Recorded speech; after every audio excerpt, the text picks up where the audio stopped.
My name is Ryan, and I will show you today how to properly install wire cable clamps.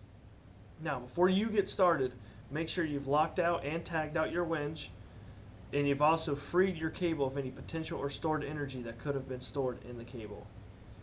Also, you'll need to wear the proper PPE, safety gloves, safety glasses, and a hard hat. Now, some of the tools you'll need to do your job properly: you'll need a tape measure, pliers with wire, or duct tape instead. You'll need a thimble, cable clamp, and a torque wrench. Before we go outside and start torquing on a wire clamp, let's talk about the parts. There's three simple parts to a cable clamp. You have the nuts, which the nuts will pull the clamp together and hold the wire in place. You've got the saddle. This is where the wire will lay. And you have a U-bolt. Now, a good phrase to remember how to properly install a cable clamp on a wire is never saddle a dead horse. Now you're probably looking at me like, what does a horse have to do with cable? Well, what it means is you never take this saddle and you never put this on the dead end of the wire. Now, let's go outside and I'll explain what the dead and live end of the wire is. Okay, so now we're talking about the live and dead end of the wire. This, where it's cut, this is the dead end. The live end is what will be going back to your winch. First thing you want to do is you'll locate which end of your cable will be the dead end. Once you figure that out, you'll either want to wire, or in this case I'm going to tape up this end. Tape it nice and good.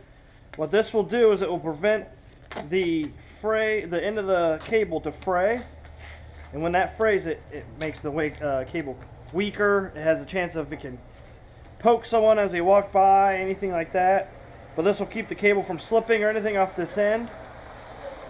Next, you'll want to know how thick of cable do you have. In this case, I want to use 5/8. What you'll do is now you'll walk over, you'll take over to the table. Typically it's on the packaging, but I blew it up on a piece of paper here for you. You'll want to look up 5/8 rope size. We need 3 clips. So we'll need a minimum of 3 clips to put on this cable. The turn back of what we'll pull back behind the eye will be 12 inches. So we'll measure that off here in a second. And then we'll need to torque down our bolts down to 95 foot-pounds. Now this table can also be found up here on the packaging, so keep that in mind. Here's a table that is from OSHA that will tell you the proper spacing for the cable clamps you install. Now, as long as you follow the table that will tell you the amount of cable clips you'll need and space them properly, this will not be a problem, but just make sure your clamps are at the proper spacing.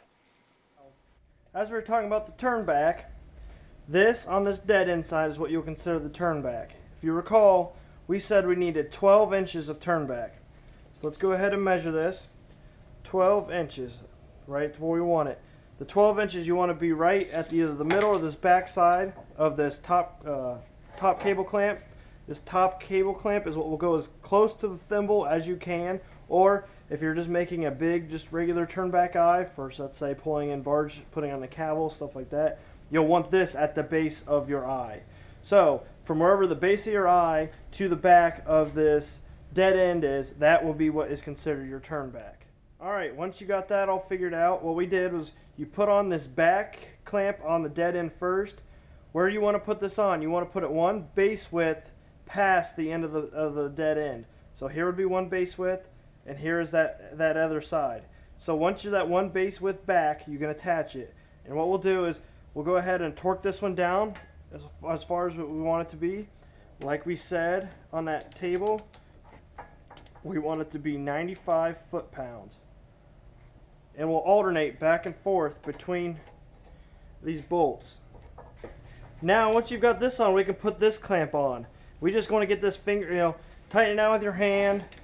You want to get a couple turns on it with a wrench, just to kind of get it tightened down a little bit. We do not want to torque this down yet. We still have another clamp to put on.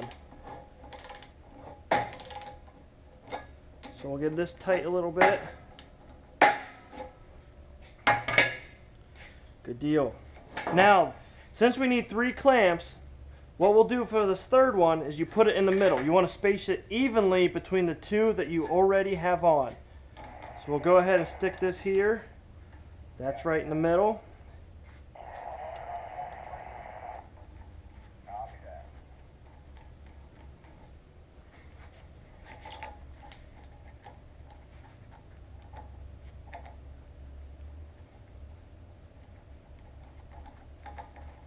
Now once again, you want to remember, do not cross thread these nuts. If you cross thread them, that will really compromise the strength and durability of these clamps.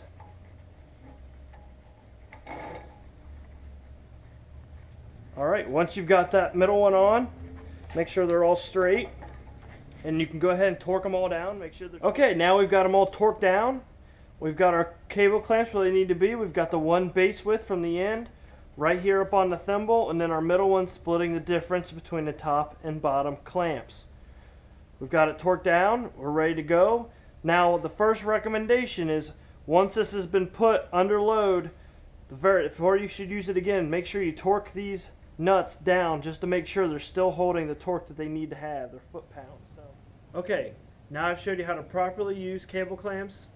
Make sure you always remember, never saddle a dead horse. Be safe and have a good day.